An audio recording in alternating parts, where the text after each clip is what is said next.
Geometry का part 16 है ना जी। देखिए बस समझिए बात को।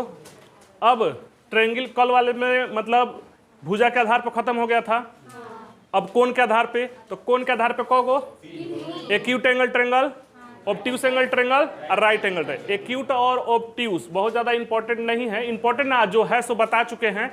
उसमें यही बताना है कि मतलब सेंट्रॉयड, सर्कमसेंटर ये सब कहाँ पड़ता है।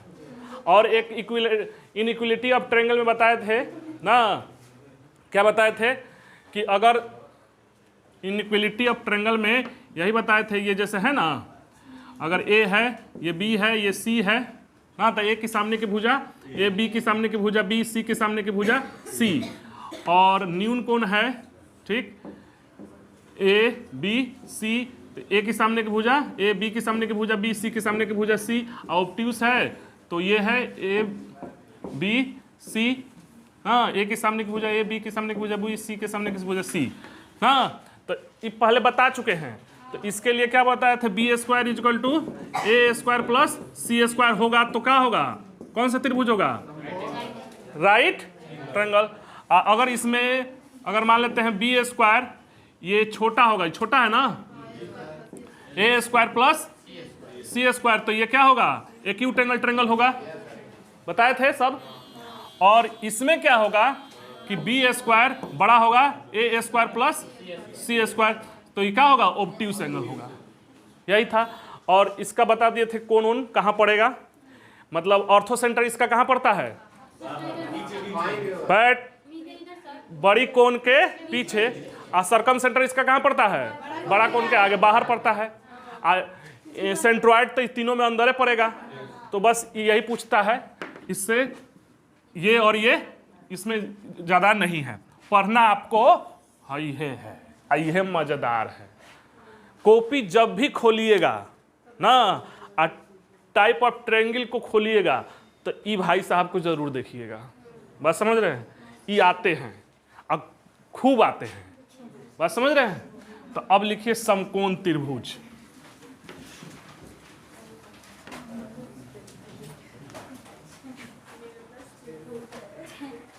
समकोण,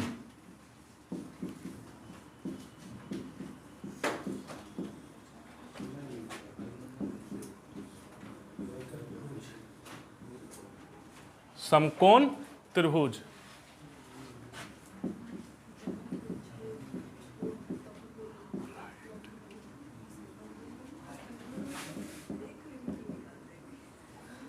राइट एंगल ट्रायंगल। तो सबसे पहले बात कर देते हैं कि इसकी परिभाषा क्या होगी जी। परिभाषा ए बी सी ना, ए की सामने की भुजा ए, बी की सामने की भुजा सी की सामने की भुजा सी, हाई 90 होता है। परिभाषा क्या हो जाएगा भाई, कोण सी इज इक्वल टू 90 डिग्री हो ना, एक कोण समकोण हो। दूसरा बात की बड़ी भुजा सी स्क्वायर, पाइथागोरस साहब बता गए, ए स्क्वायर प्लस बी स्क्वायर हो तो राइट एंगल है, यही ना है, कोई दिक्कत। इसका एरिया क्या हो जाएगा, एरिया इसका 1/2, इसको छोड़ दीजिए, प्रोडक्ट ऑफ इट्स लेग होता है, तो ए इंटू बी। पहला बात में ये तीन को बात ध्यान रखिएगा। अब इसकी चर्चा करते हैं आगे।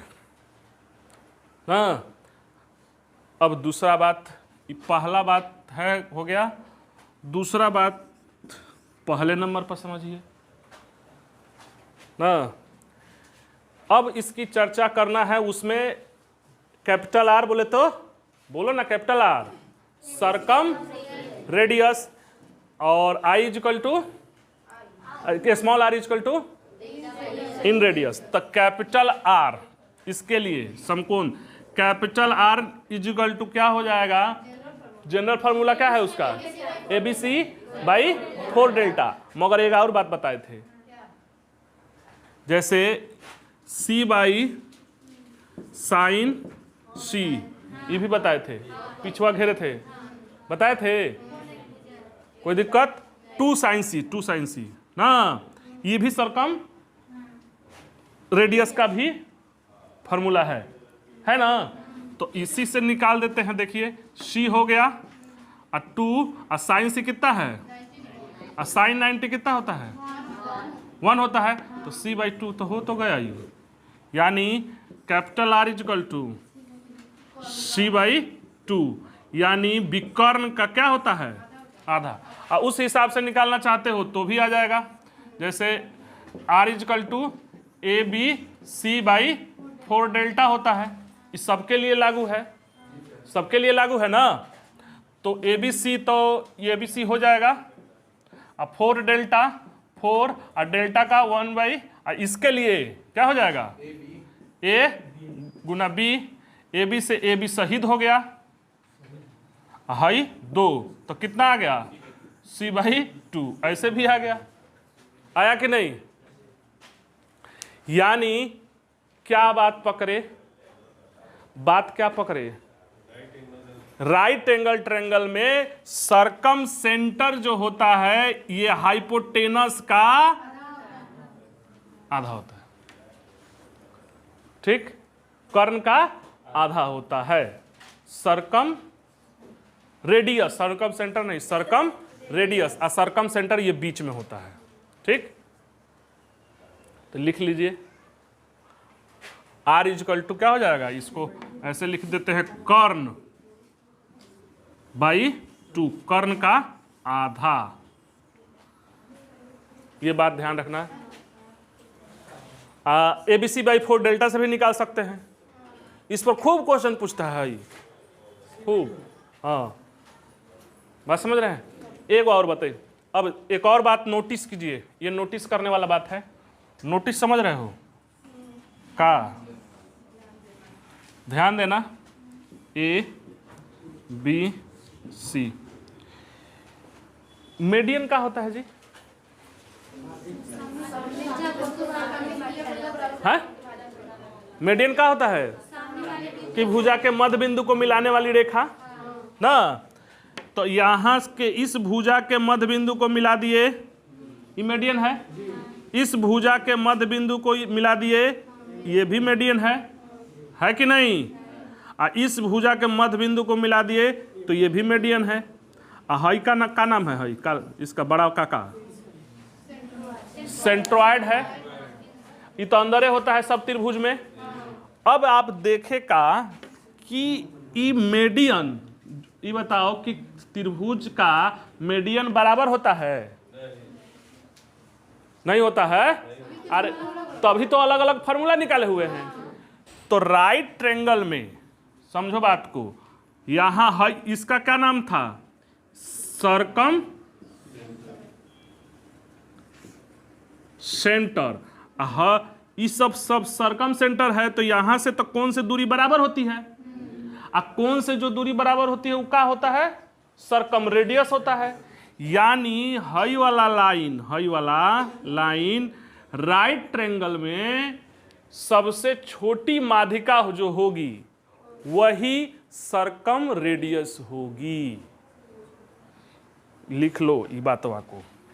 समकोण त्रिभुज में क्या चीज, सबसे छोटी माध्यिका, समकोण त्रिभुज में सबसे छोटी माध्यिका, सबसे छोटी माध्यिका आर बोले तो परित्रिज्या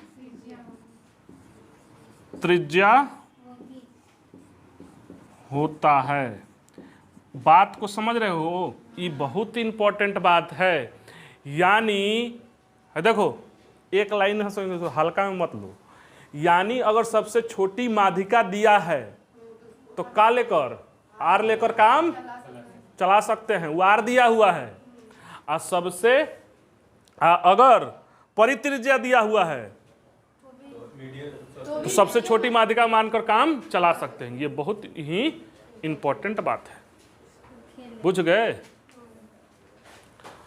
सबसे छोटी हई दोनों ना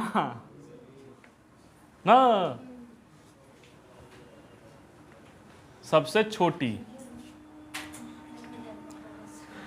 हो गया।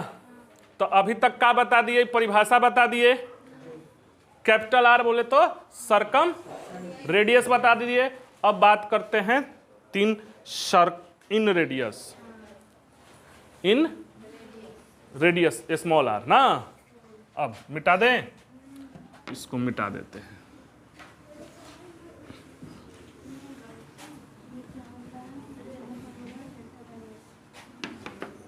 थोड़ा सा ज्यादा लिखना पड़ेगा इसमें।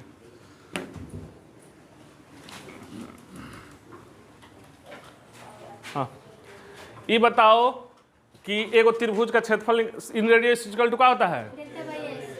आर इक्वल टू, यहां से लिख रहे हैं, इधर से लिखते जाएंगे वहां तक सांप बना देंगे।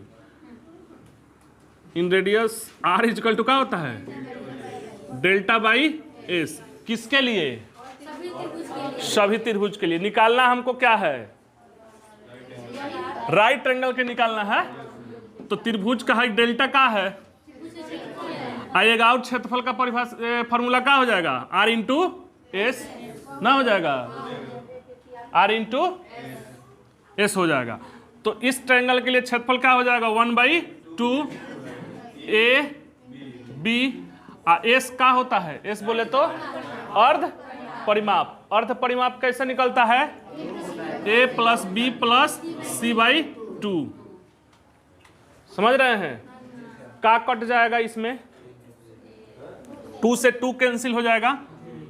अरे हई पलट जाता है, हो जाएगा। तो बच क्या जाएगा यहां से? ये बच जाएगा आपका A B by A plus B plus C बच जाएगा। ब्रैकेट हम इसलिए दे रहे हैं ना कि हम यहां देख रहे हैं कि सी का है, हाइपोटेनस है। समझ रहे हो? अब इसके कंजुगेट से गुना कर देंगे। तो गुना कर देंगे तो क्या हो जाएगा? ए plus B minus C, A plus B minus सी हो जाएगा। अब इसको सॉल्व कीजिए, आप करते रहिए सॉल्व। हाँ, क्या हो जाएगा? सॉल्व आप लोग करते रहिए। कलम चलाओ, कलम चलाओ। हाई ए बी, हाई A plus B minus C बट्टा, हाँ देखो A square minus B square का फॉर्मूला है। तो ए प्लस बी का the whole square minus C का द होल स्क्वायर, यही है ना? यही हो जाएगा। अब इसको तोड़ दो, ठीक, इसको तोड़ो ए प्लस बी का द होल स्क्वायर में। तो इसको तोड़ोगे तो A B A plus B minus C, A plus B का द होल स्क्वायर क्या होता है? A square plus 2 A B plus B square minus C square. कुछ कटेगा? कटेगा? अभी नहीं कटेगा। तो यहां ध्यान दीजिए, A plus B, A into B, A plus B minus C, ये रहा आपका A square plus 2 A B plus B square. इसके स्थान पर क्या लिख सकते हैं? है यहां इसके स्थान पर क्या लिख सकते हैं जी? Minus A square minus B square plus, हाँ माइनस लिख सकते हैं। इसलिए लिख सकते हैं कि इस त्रिभुज के लिए हाइपोटेनस हो जाएगा। ये माइनस अंदर वाला चेंज कर देगा ना। अब क्या कट जाएगा? ये से बी से बी कट गया, ए से ए कट गया, ए बी से ये कट गया, कट गया। तो यहां से यहां लिख दे रहे हैं, ठीक। ये आ जाएगा r is equal to a plus B minus C by 2। ये है फॉर्मूला स्मॉल आर का। ये क्या है? स्मॉल आर का फॉर्मूला है। समझ में आया? अब देखिए एक एग्जाम्पल लेकर बताते हैं आपको। हम एक ट्रिपलेट लेते हैं, ठीक। ये ट्रिपलेट में ये 5 ले लिए, ये 4 ले लिए, ये 3 ले लिए। अब देखो अगर आर निकाल रहे हैं हम, तो इस आर डेल्टा बाई एस से आर निकाल रहे हैं जनरल फार्मूला से डेल्टा बाई एस से। तो इस त्रिभुज के लिए इसमें डेल्टा का हो जाएगा 1/2 4 इंटू 3, ये क्या हो जाएगा 4 और 3 7 7 12 6 हो जाएगा। ये कितना हो जाएगा 2, आई 2 से कैंसिल कट जाएगा ना, 2 से 2 कटेगा, 2 से कटेगा, 4 कट जाएगा ये दोनों। तो कितना आया? 1 आया कि नहीं? 1। कोई दिक्कत? यानी इससे निकालते हैं a plus B minus C by 2। इसके लिए a प्लस बी क्या हो जाएगा 4 प्लस 3 माइनस 5 बट्टा 2, 4 3 7, 7 में से 5 गया, 2/2, 1 आ गया। आया कि नहीं? फॉर्मूला ठीक है। अब उसी तरह से आप इसका स्मॉल कैपिटल आर निकलवाए थे ना, कैपिटल आर c/2 होता है, तो उस फॉर्मूला से भी निकालोगे तो भी, अब ऐसे निकालोगे तो भी आ जाएगा। क्लियर है? अब लिख लीजिए, इसको लिख लिए।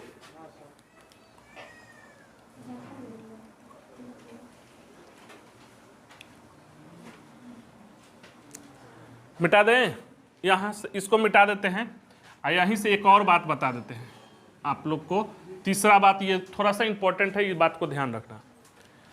देखो ये कितना बात है? ये तीसरा है कि चौथा बात है?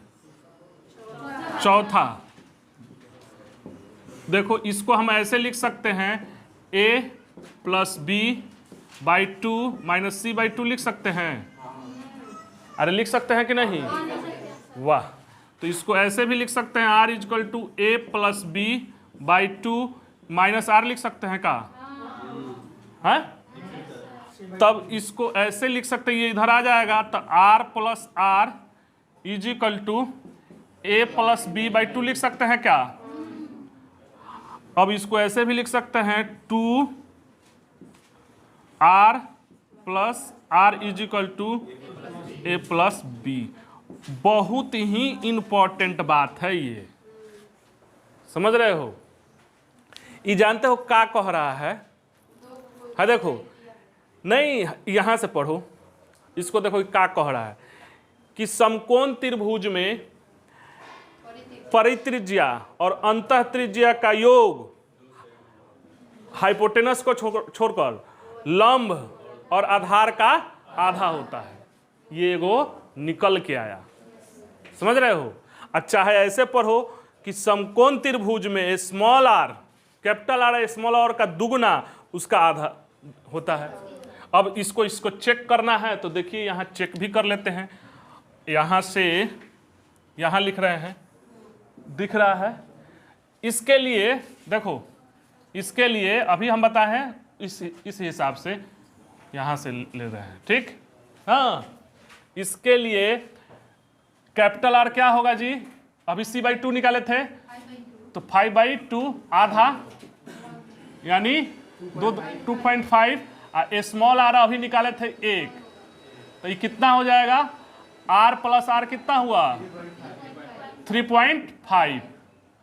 अभी हम बताए थे कि r प्लस आर का योग इस दोनों के मतलब लंब और आधार का आधा होता है। तो 4 और 3 7 का आधा 3.5 हो गया गोल। 3.5 हुआ कि नहीं? अच्छा है, इसको डबल करके देखो तो ये आ जाएगा। तो r प्लस आर का डबल करोगे 7, इसका डबल करोगे तो 7 हो गया। 4 3 7 हो गया। इसी से घुमा घुमा कर क्वेश्चन पूछता है। बात समझ रहे हैं? कोई दिक्कत?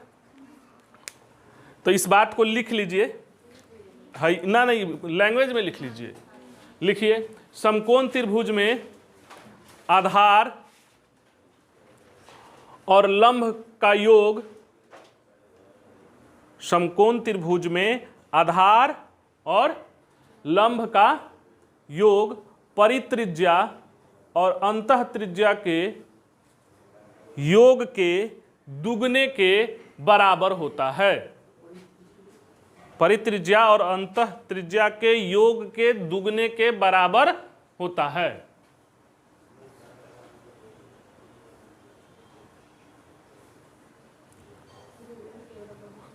बराबर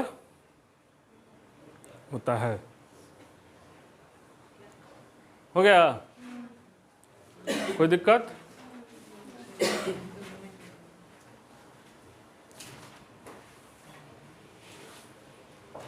समझ में आ गया? अभी और है इसमें, एक दो